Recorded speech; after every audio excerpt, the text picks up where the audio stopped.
है कि आईआईटी में सिलेक्शन होने के बाद पैसे का कोई मतलब नहीं रहता जी। पॉकेट मनी मिलती है। किस जात के हो, किस कोई कैटेगरी या कोई होने की जरूरत नहीं। हम उसको शांति नहीं दे पाएंगे तब तक वो एक अच्छा साइंटिस्ट, इंजीनियर तो छोड़े इंसान भी बनना कठिन होगा। नमस्कार, आप देख रहे हैं पूर्वांचल संदेश। मैं हूं शिव कुमार चौधरी। ग्रामीण इलाकों में प्रतिभाओं की कमी नहीं है, बशर्ते हम किस नज़र से देख रहे हैं ये दिखने की जरूरत है।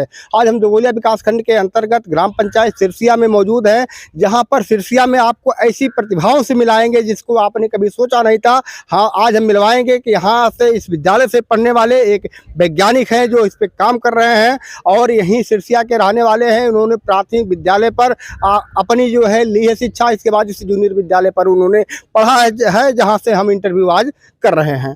तो हमारे साथ मौजूद हैं भैया जी। क्या नाम आपका है? धन्यवाद। मेरा नाम राघवेंद्र सिंह। अच्छा, राघवेंद्र सिंह, आप वैज्ञानिक हैं। हाँ। आपने प्राथमिक शिक्षा कहाँ ग्रहण की है? प्राथमिक शिक्षा हम सामने वाले स्कूल से किए हैं और 8th तक यहाँ से पढ़े हैं। अच्छा अच्छा। तो आपने ये साइंटिस्ट से जो बने हैं, ग्रामीण क्षेत्र की प्रतिभाएं हैं, ग्रामीण क्षेत्र की प्रतिभाओं को सही गाइडलाइन नहीं मिल पाता है, इसलिए वो मंजिल को नहीं पा सकते हैं। तो आपका सफर कैसे क्या रहा पूरा बताइए। भगवान की दया से मेरे घर में कुछ लोग थे जो अध्ययन अध्यापन से जुड़े थे जी। और समय समय पे हमको जानकारी मिलती गई जी। लेकिन ग्रामीण क्षेत्र के होने की वजह से हमको बातचीत करने में अंग्रेजी में कठिनाई थी। अच्छा, अंग्रेजी। हाँ, चूंकि जो विद्यालय पहले के थे उन्हें 6 से अंग्रेजी पढ़ाई जाती थी। यहाँ से हाँ। ABCD, हाँ, यहाँ से ABCD पढ़ाया पड़ता था। हाँ। तो इसलिए अंग्रेजी थोड़ा वीक थी। हाँ। तो इसमें थोड़ा झंझट कठिन परिश्रम करना पड़ा आपको। हाँ, तो इसलिए हम अपना प्रोफेशन उसी हिसाब से सेलेक्ट किए। जी। साइंटिस्ट लोग को बोलना कम पड़ता है। जी जी। अपना अपने में रहते हैं जी। ज्यादा कोई बिजनेस डीलिंग या बिजनेस के लिए किसी को कन्विंस करना, जी, ये सब नहीं होता है। जी जी। इसलिए हम जो हमें लगा जो हम कर सकते हैं वो हम तो चूज किए। हाई स्कूल कहाँ से आपने पढ़ा? हाई स्कूल हम भटपुरवा से। कितना अंक आया था? 72% टोटल आया था। तब तो माने रखता था 72% जब आप उसमें पढ़ रहे होंगे। हाँ, एक प्रतिभा हमसे भी आगे रहती थी। जी। हम 3 मूर्ति थे यहाँ के, तीनों लोग IIT निकाले हैं। जी जी। उसमें से एक लोग का कोरोना काल में देहांत हो गया। जी। अभी एक लोग हैं जो मिलिट्री इंजीनियरिंग सर्विसेज में अफसर है IES के थ्रू। जी जी। और एक हम हैं। जी। तो वो प्रतिभा जिनका डेथ हो गया, रणविजय सिंह जी, वो पहले रहते थे। जी। उनका 78% रहा होगा तब। तो आपने इंटर कहाँ से किया?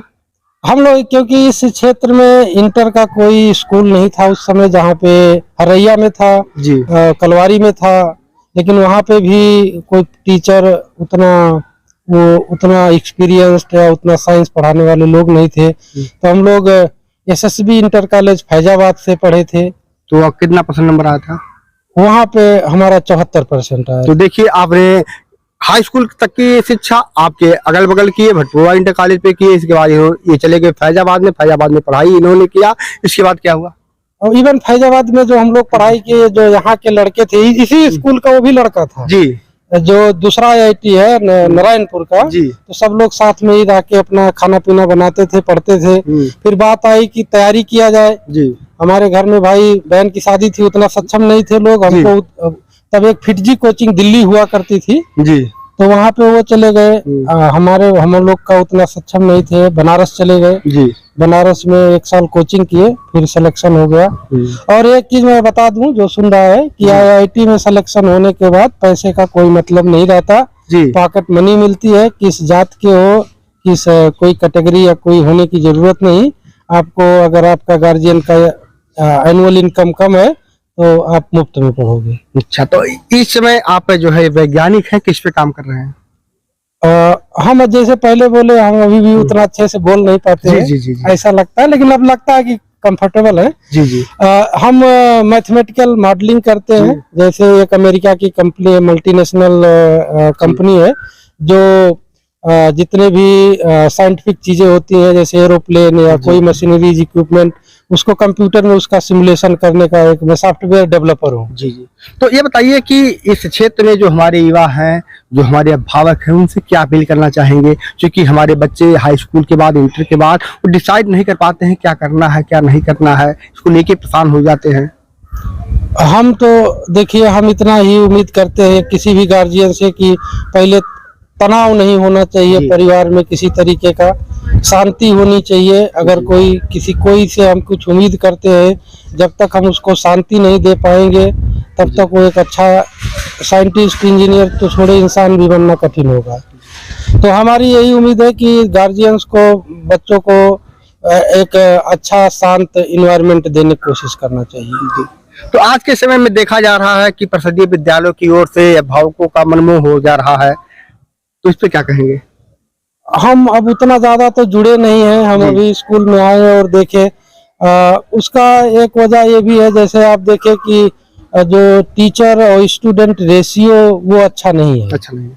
अगर जैसे प्राइमरी में, मिडिल में 3 क्लास होता है तो कम से कम 4 टीचर जरूर होने चाहिए जी। 3 जो क्लास को इंगेज करें और एक जो अगली क्लास में क्या करना है उसकी तैयारी करें, उसके लिए अपना थोड़ा सा नोट बनाए, जो लेसन प्लान बनाए। तो सरकार को इस पे काम करना चाहिए, विद्यालयों में अच्छी पढ़ाई हो इसके लिए पर्याप्त संख्या में शिक्षकों को देना चाहिए, पर्याप्त व्यवस्था में यहाँ की सुविधाओं को देना चाहिए।